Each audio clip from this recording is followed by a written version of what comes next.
Aku tuh sadar sukmaku itu ditarik itu di tahun 2024. Karena dari 2023 itu aku selalu mimpi ketemu dengan orang yang sama, tapi kejadiannya berbeda-beda. Jadi gini, sukmaku itu ditarik dari tahun 2019, tapi sukma pertama itu nggak ngingat apapun. Nah, sukma kedua itu ditarik di tahun 2023. Nah, itu yang mengingat, tapi dalam bentuk mimpi.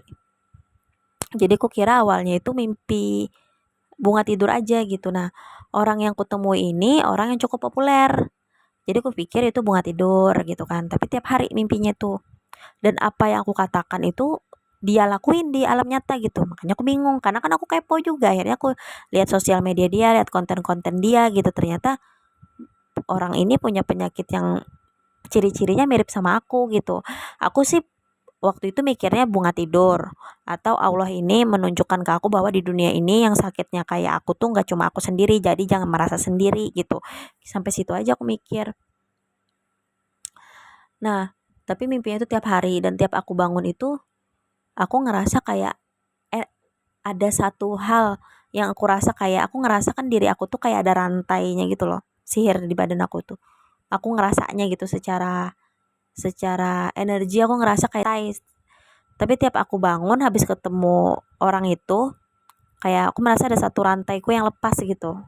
Ya aku seneng dulu tuh tiap mimpi mimpi ketemu orang itu gitu.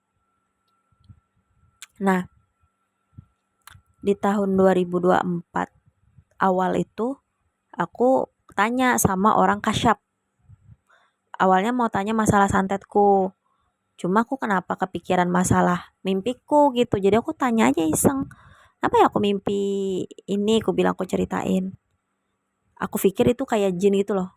Menyerupai manusia. Ngerti nggak? Aku takutnya aku tuh disukai jin gitu. Lalu diikutin mulu gitu kan.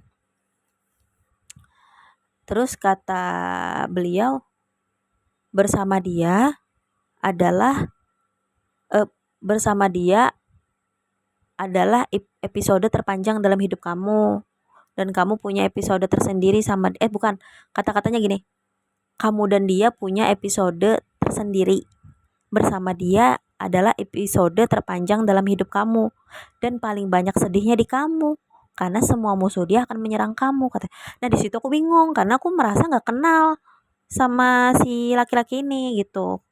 Maksudnya dia orang ya, aku kenal tapi maksudnya kan dia jauh, dia di Jakarta gitu. Lagian juga nggak mungkin kenal, aku di Kalimantan gitu kan.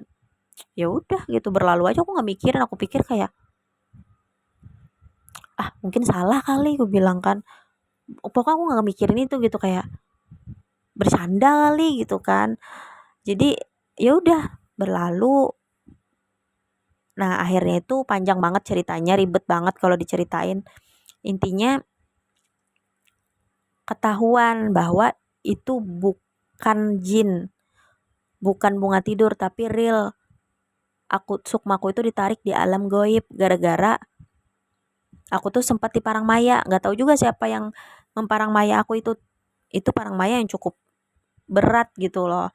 Yang harusnya minimal lumpuh kata yang ngobatin.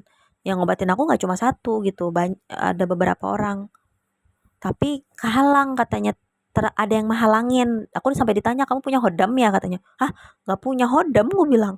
Jadi kayak ada yang menghalangi gitu loh energinya gitu kan. Nah, terus eh orang yang ngobatin aku tuh ngedatengin aku ke alam sana untuk membuktikan bahwa itu bukan bunga tidur. Karena aku masih denial kayak bilang, enggak itu cuma bunga tidur, aku bilang. Cuma mimpi buruk. Kamu bangun biru-biru kan badan kamu? Aku bilang. Itu sukma kamu tuh kalau dipukulin di sana sama aja kayak raga kamu dipukulin di sini, katanya gitu. Gak ada bedanya. Terus didatengin. Yang ngedatengin aku itu bukan cuma satu orang, dua orang yang ngobatin aku berbeda-beda gitu loh. Didatengin, ketemu, dibilang, nah ini alam jin ya, ini alam jin gitu gitu itu diyakinkan. Nah, dan ternyata yang laki-laki tadi itu manusia dan dia juga disantet di perdukunan yang sama di Kalimantan. Kaget lah aku gitu karena eh, sihir di badan dia tuh ngalir ke aku. Karena kami tuh punya magnet sihir yang sama gitu loh. Dan sukma dia ini ngikutin aku kan. Jadi kayak gak tahu gimana caranya ngalir ke aku gitu loh. Iya. Jadi ngalir ke aku itu eh sebenarnya aku bisa sih menjelaskan secara detail, tapi aku capek ini udah jam jam 1 malam. Intinya mengalir ke aku. Jadi tiap aku berobat tuh ketarik juga sihir di raga dia di sana walaupun jauh. Jadi dia membaik di sana gitu loh, karena dia tuh dikunci nggak bisa berobat non medis gitu, dikunci sekeluarga gitu kan, nggak bisa berobat gitu kan. Nah, aku tuh mulai tuh diserang sama si NPD musuh dia itu dan para playing monkeys-nya baik di dunia goib maupun di alam nyata. Serang tuh, aku dikata-katain, disindir-sindir gitu kan, dihina-hina. Aku nggak tahu apa-apa padahal gitu kan. Terus